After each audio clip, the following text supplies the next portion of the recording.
E, por causa mesmo desta demonstração que se fez, e aí são dados de fato, eu não poderia deixar de fazer as considerações de que julgar é um ofício árduo, mas é imprescindível para se viver sem que a vingança prevaleça, sem o que o mais forte impõe sua vontade e seu interesse ao mais fraco. A superação da barbárie dá-se pela substituição do desejo animalesco de vingança pela busca de realização da justiça, que é o que estamos tentando fazer permanentemente. A estrutura do Poder Judiciário é feita por seres humanos e, como próprio do humano, ela é imperfeita. Estamos tentando aperfeiçoá-la. Muito mais nós que temos o ofício de julgar. Mas desde a concepção democrática do princípio da independência e harmonia de poderes, dos poderes estatais, o judiciário vem cumprindo o papel de esteio da democracia. E o judiciário brasileiro tem dado reiteradas demonstrações deste compromisso com a democracia e com a sociedade. Tanto parecia princípio aceito socialmente, na forma acolhida constitucionalmente, no caso brasileiro, desde 1988, formalmente. Mas eu fico a pensar se eu me enganei ao crer que os quase 90 milhões de processos em tramitação em curso no Brasil estariam a demonstrar a escolha da sociedade brasileira pela justiça, ao invés de se palmilhar pelo caminho da barbárie e do descompromisso com o Poder Judiciário.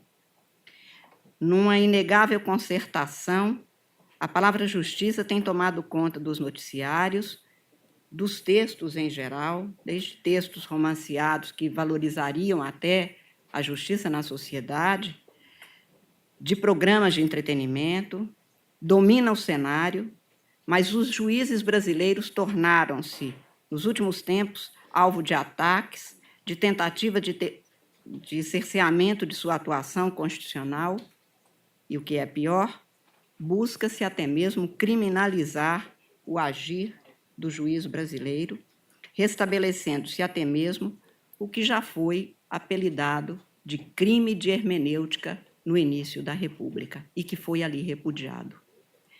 Juiz sem independência não é juiz, é carimbador de despacho segundo interesses particulares e não garante direitos fundamentais segundo a legislação vigente. Juiz sem independência tem de vocacionar-se a ser Marte para ser imparcial, porque ser imparcial impõe compromisso ético, intangível e responsabilidade funcional integral. Por isso eu me pergunto, com o judiciário que a Constituição instituiu para o Brasil, com juízes buscando desesperadamente aperfeiçoar-se, com o Conselho Nacional de Justiça atuando permanentemente, composto por membro de todos os poderes da República, do Ministério Público, da sociedade civil, aqui muito bem representada pela Ordem dos Advogados do Brasil. Que judiciário o Brasil quer? Ou qual judiciário algumas pessoas querem para o Brasil? Ou mesmo se querem um judiciário com os princípios de imparcialidade, independência e autonomia. Se é desejável socialmente a democracia, é impossível, como demonstrado historicamente, recusar-se o judiciário como estrutura autônoma e independente de poder do Estado Nacional. Não há democracia sem judiciário. E o judiciário somente cumpre o seu papel constitucional numa democracia. Toda ditadura começa rasgando a Constituição, ainda que sob várias formas, incluídas as subliminares de emendas mitigadoras das competências e garantias dos juízes. Amordaçando os juízes, no Brasil chegou-se à cassação de 3 ministros do Supremo Tribunal Federal que desagradavam os então donos do poder de plantão.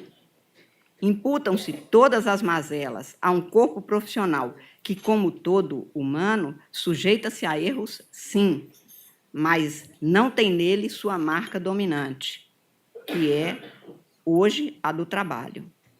Desmoraliza-se, enfim, a instituição e seus integrantes para não se permitir que o juiz julgue, que as leis prevaleçam e que a veracidade de erros humanos sejam apurados, julgados e punidos, se for o caso, ou absolvidos, também se for o caso.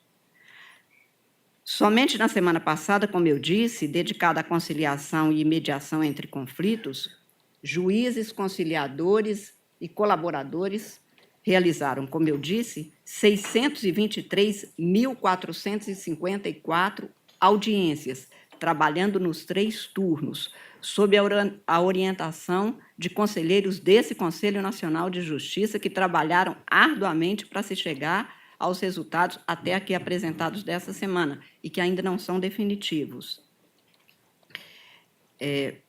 Portanto, nós temos trabalhadores, os juízes e conciliadores, até altas horas da noite para atender as demandas da sociedade e termos uma sociedade em paz. A paz vem da justiça. Nada disso tem sido sequer mencionado muitas vezes, como se apenas erros, e há erros que precisam ser corrigidos, e somos nós os juízes, e este Conselho tem se empenhado exatamente em dar cobro a esses erros e atuar no sentido de fazer com que esses erros sejam devidamente escoimados do Poder Judiciário.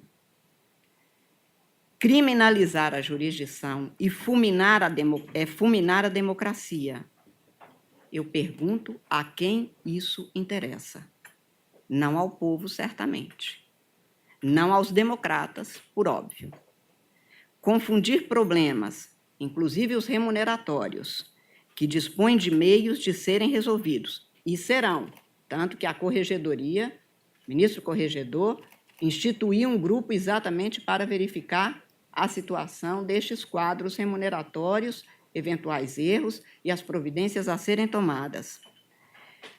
Com o abatimento da condição legítima do juiz, é atuar contra a democracia, contra a cidadania, que demanda justiça, contra um Brasil que lutamos por construir.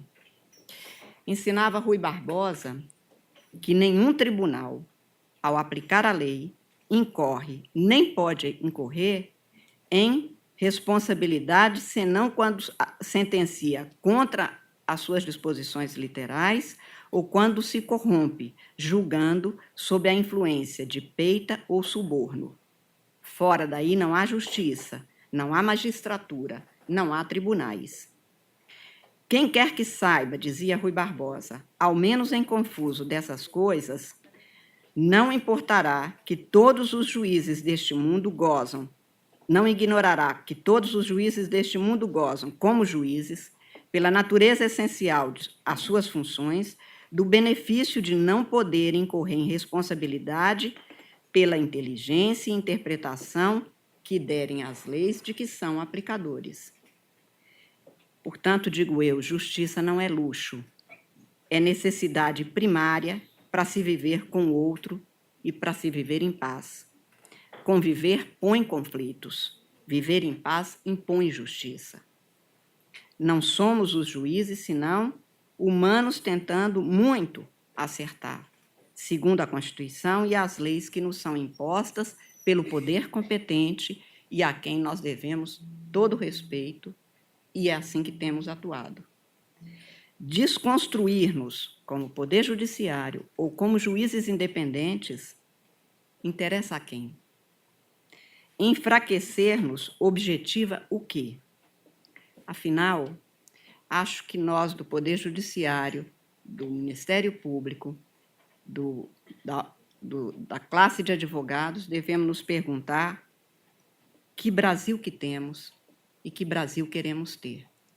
Da minha parte, disse aqui na primeira sessão que presidi e obtive a resposta dos senhores conselheiros que todos nós estamos aqui trabalhando para um Brasil mais justo, mais democrático para todos os brasileiros e atuando rigorosamente segundo as leis do país que juramos cumprir. Nós vamos continuar a agir dessa forma. E esperamos muito que todos os poderes da República atuem desse jeito, respeitando-nos uns aos outros e, principalmente, buscando um Brasil melhor para todo mundo. Muito obrigada aos conselheiros, muito obrigada pela atuação e, de uma forma especial, à conselheira Daldice pela Semana da Conciliação. Muito obrigada.